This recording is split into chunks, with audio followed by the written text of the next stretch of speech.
Welcome to the Jesse Spec YouTube channel, and welcome to the first episode of the 2023 racing season with myself driving in the Hanshin racing team and with my Toyota GR Yaris. So the first race is going to be in Bière, a local race near my home. It's for the Swiss Championship, so without further ado, join me and let's walk through that whole race.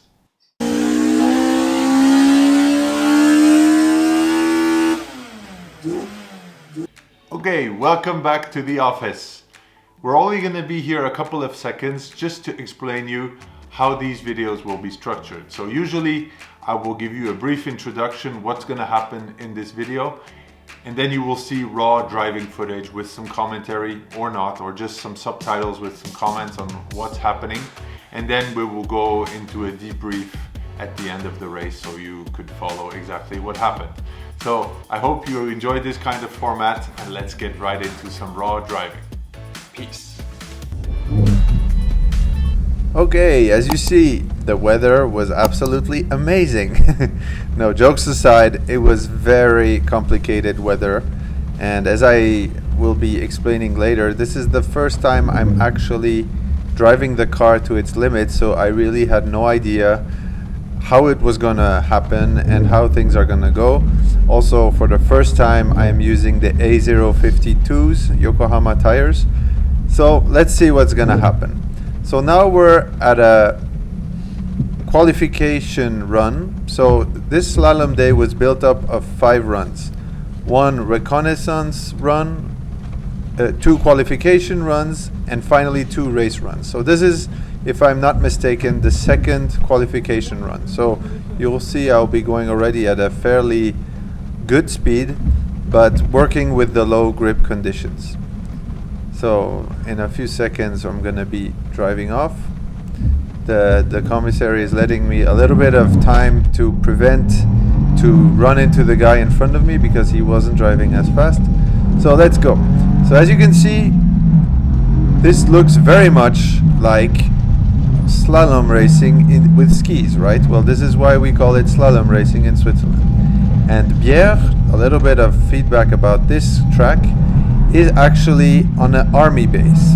And they reuse basically the army base as a racetrack by installing a whole slalom track. So as you can see here, and you probably hear it in the video, I sadly forgot to put my seat belt, clip it in, and you have the constant noise of the seatbelt alarm, so bear with me until it goes away. So here we're at the track where we're in front of the public. So here you see a lot of people can come up nearby. I highly recommend Bière that you come and watch the racing because you can be very close to the cars driving by, which is really cool. So here you see an area where I actually messed up quite a few times, and here you see I had to slow down a lot just to get the door. That is one area that I make a lot of mistakes in the previous runs, and I got it right that time, but I will still be improving, as you will see in the next run. So as you can see here, there are a few runs where we can go really quick, like if I'm not mistaken up to 4th gear. So it's a fast track, and under the rain, well, it's pretty intimidating, so you have to watch out. Here you see a little bit slippery, and here we turn into here. Don't want to hit the trees and the poles and anything on the side. So there's definitely a lot of chances to get hurt in these kind of races. So since this is a brand new car for me, I just wanted to avoid to brake too much. Anyway, no chickening out here, but there is definitely a little bit of mental stress when you know that you're taking such big risks with your car. So as you can see here, we're going to be entering in a faster area, pulling out nicely. Also, a little interesting fact, I started out the day with 50-50, so track mode on, and then I actually decided to flip it over into 60%, 70% rear, 30% front, so the sport mode, and I actually could work the car better. So I'm wondering if it's just me getting used to the car because it was understeering a lot, or is it actually also the tires that needed to warm up? There are multiple factors. So I do think that for that day the rear-wheel drive setup, or almost rear-wheel drive setup, was better for me, and this is why I've been using this setup. So here you see, I'd say we passed more than half of the track here, and I love this area. You see the next car was already coming behind me, and this is really one area you don't want to hit that pole right there with the stairs. So here you see lots of high speed, and not wanting to show off, but if you end up catching up the guy in front of you with that much advance, you know that the guy is probably not that fast. So, and there we go, we just passed through the arrival. The time, I will be showing it up on the screen right here, and let's see if the conditions get any better in the next race. That is going to be the official race right now. So this time I will shut up and I'll let you admire the racing just like that. I told the guy also that he should leave a little bit more space between me and the guy before, and that's what he did. And now we're gonna see if I can improve, given the fact that the track conditions also did dry up.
That felt good.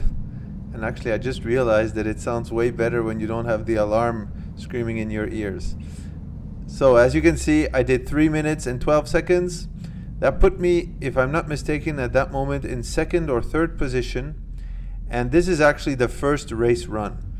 And sadly, when I was gonna film the second run, I ran out of GoPro battery. Thank you, GoPro.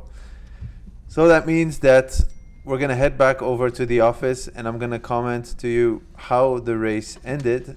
And I hope you enjoyed the onboard footage because that really gives you an idea of how things happen in the car. Okay, we're back in the office. Did you enjoy the racing footage? Well, guess what? This day ended up actually very good for me, but let me walk you through the different things that happened during that weekend.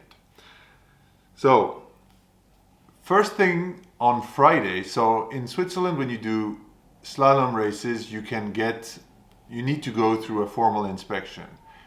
I will spare you all the stress and anger I had to get the car actually ready because I did not want to run with a stock car. So I had to get everything road legal. So this is a first step to getting into the racing scene in Switzerland in slalom. Since it's pretty strict and it has to be cars that are road legal, you have to go through, first of all, the formal inspection, MOT for the UK people. And then once you get that, then there's an individual tech inspection at the race. So here are a few photos of the inspection on Friday. And the special thing about Bière is, since the business where I work, Hanshin-imports, we actually are a partner of that race. We often do a trade booth as well. So with my team, we made a trade booth as well. And the awesome part was we could park our racing cars behind the trade booth and then go out racing Saturday. And then on Sunday, we just did the trade booth the whole day. And we could partner up with a few of our partners. First of all, with Yokohama Tires, which is the main sponsor of this year's racing season for me and my racing team. So first of all, thank you very much, Yokohama, Switzerland. The good results of us are very much thanks to your tires. We are all running on AO52s or slicks, and it was a really awesome experience. And basically on Saturday we had very difficult conditions, so a lot of rain. So I had a set of slick tires and a set of semi-slick tires, the A052s. Well, guess what?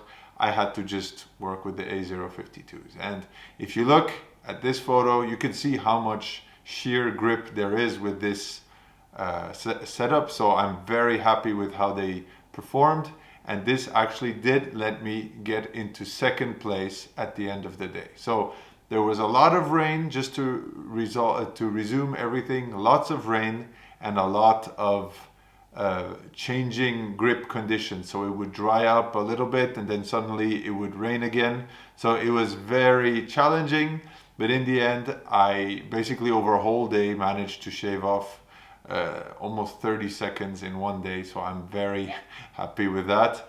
And what I do need to tell you is, I'm not making excuses or anything, but that was the first time I actually ever even really drove to the limit of the car under any conditions, because I just didn't have any time to test really the car on the track or before.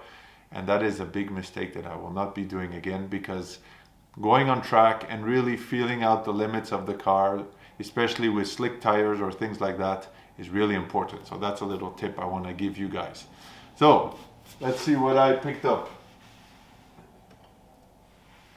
So as you can see, this year, this one's trophy, very happy with that. Congrats to my other fellows, Ambroise, for example, who also did second place. And we're very happy with how everything went. The trade booth went very well. We also promoted a lot of RRS products. So in any case, thank you so much for watching this video. The season started off with a bang, so second place, I am super happy. And the next race will be coming next week, and you'll be surprised. Things don't always go as planned, and it's not going to be all winning the whole time. So we're in June right now. It took me some time to edit everything. We're making up all the backlogged footage that I had. in order to present you some cool videos. So if you like this kind of content, make sure to like, subscribe and share. And if you're interested in joining the Hanshin racing team, I will be also putting a link below so you can do that. And thank you so much to all my sponsors. I would like to mention Apexi in the suspension department, Yokohama Tires, of course, for the tires, West Sports Wheels for the wheels and rims, and Dixcel for the brakes. And you will see afterwards there will be Carbon Arts in Switzerland that has also decided to sponsor me, but that will be only a few races later. So thank you so much for watching. Thank you to my sponsors and teammates, and I wish you all a nice week and see you in the next one. Peace.